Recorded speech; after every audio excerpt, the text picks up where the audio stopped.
I still hear the king's laughter in my nightmares, a sound so cruel it could chill the warmest heart. It was the last thing I heard before everything changed. Our village lived under the rule of a wicked king named Nyaga. He took what he wanted, and his guards punished anyone who dared to defy him. People whispered stories about him, but we were too afraid to speak openly. That is, until one fateful night. It started with a terrible drought. Crops failed and hunger spread through the village. We heard the king was feasting in his castle while we suffered. The elders decided to send a small group to plead for help. I was chosen to go, mostly because I was young and quick on my feet. As we approached the castle, a sense of dread settled in my stomach.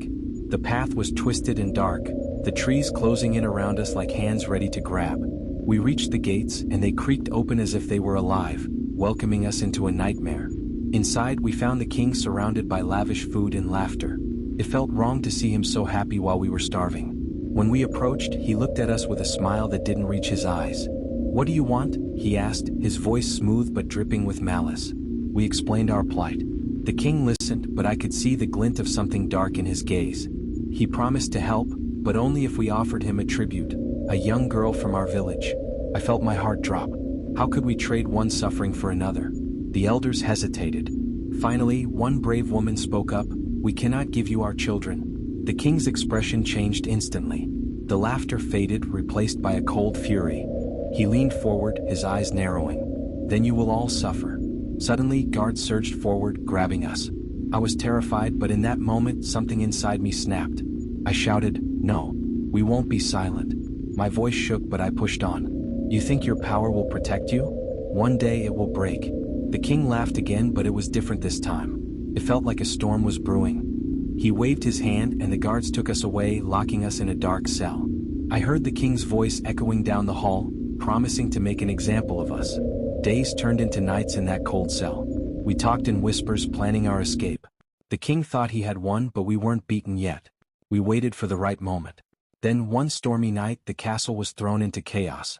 Thunder roared and rain poured down. The guards were distracted and we seized our chance. We slipped through the shadows, hearts pounding.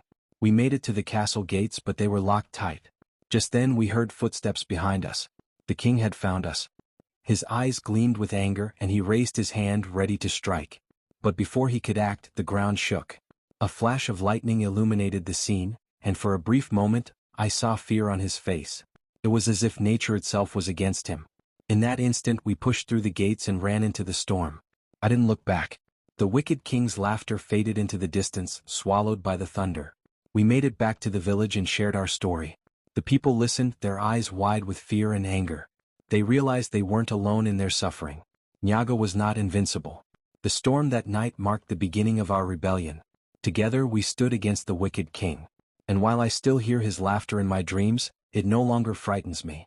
It reminds me of the strength we found in each other,